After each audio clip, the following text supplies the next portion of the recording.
Orientaciones generales para el uso de los libros de matemática PRES del Ministerio. Lo primero que debo decirles es que estos libros están basados en una estructura de la teoría de situaciones didácticas de Guy Brousseau, de la resolución de problemas desde el enfoque de Polya y están basados en una concepción constructivista del aprendizaje. Teniendo en cuenta esas bases conceptuales, les puedo decir que los estudiantes van a encontrar los libros distribuidos no por capítulos ni por temáticas o unidades, sino por situaciones. Estas situaciones están planeadas para que ellos puedan ir explorando y poniendo a prueba sus conocimientos, los conceptos y sus propias estrategias para resolver la situación. Pero esa resolución de la situación problema que se plantea no va a ser inmediata. Cada situación problema va a presentar un contexto, información suficiente para resolver esa situación, pero esa resolución no va a ser de manera inmediata. Porque en la misma distribución del libro, el estudiante va a encontrar otros ejercicios que le van a permitir desarrollar los conceptos y los procedimientos para poder resolver la situación inicial. Esto quiere decir que los estudiantes van a poder encontrar unos ejercicios que aparentemente están desconectados de la situación problemática, pero que en realidad van a ir desarrollando esos conocimientos y procedimientos necesarios para desarrollar la situación principal. En los libros los estudiantes no van a encontrar definiciones, conceptos, ni ejercicios directos de aplicación y de ejercitación. Eso va a irse dando en las etapas posteriores. Por eso les quiero presentar cuáles son las etapas de esta teoría de situaciones didácticas. Como primera etapa tenemos una etapa de comprensión, que es donde se presenta la situación problemática, donde se presenta el contexto. Aquí es muy importante el lenguaje para aclarar las dudas, para profundizar en cuál es la tarea que hay que realizar, en cuál es la meta a la que hay que llegar. Muy importante que esta etapa de comprensión quede muy clara para los estudiantes, y el papel del docente aquí es vital para aclarar todas esas dudas, para dejar muy clara cuál es la meta a alcanzar con respecto a esta situación didáctica.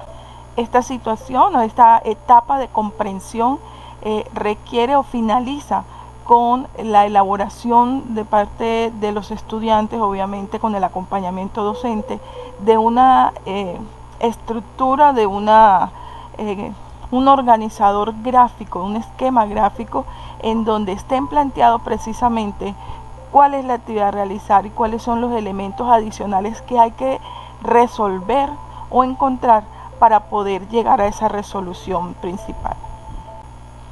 La etapa siguiente, después de haber aclarado las dudas, de comprender cuál es la meta, cuál es la situación que hay que resolver, se pasa a la segunda etapa, que es la etapa de descontextualización, que lo van a encontrar en los libros como centros de aprendizaje. Los estudiantes van a tener estos centros de aprendizaje, van a tener el material manipulativo, que son fichas y láminas que ofrece el libro para poder desarrollar las actividades. Estos centros de aprendizaje es la etapa principal donde van a interactuar los estudiantes, donde van a manipular, donde van a aplicar procedimientos, donde van a ir descubriendo estrategias para ir resolviendo la situación inicial. De hecho, los libros del estudiante llegan hasta esta parte, hasta centros de aprendizaje.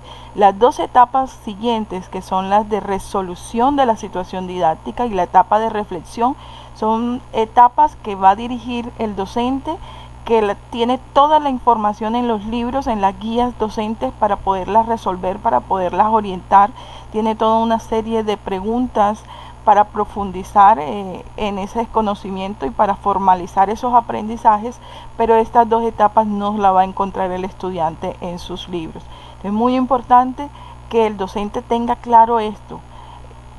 La estructura de los libros del estudiante va a presentar la etapa de comprensión y va a presentar la etapa de los centros de aprendizaje. La etapa de resolución y de reflexión son etapas que orienta el docente, que tiene un material en su libro guía que le va a indicar cómo desarrollarla. Profe, pues en esta parte no queda más sino recordarles que toda esta información la van a poder encontrar en los inicios de la guía del docente. Allí va a tener toda la información con respecto a cada situación didáctica, a cada situación problema, sobre los objetivos, cómo están relacionados con los pensamientos matemáticos, cómo está relacionado con los derechos básicos de aprendizaje.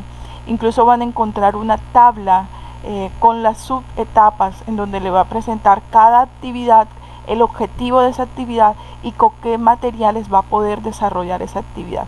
Esta información sé que va a ser muy importante para los momentos de planeación de la guía.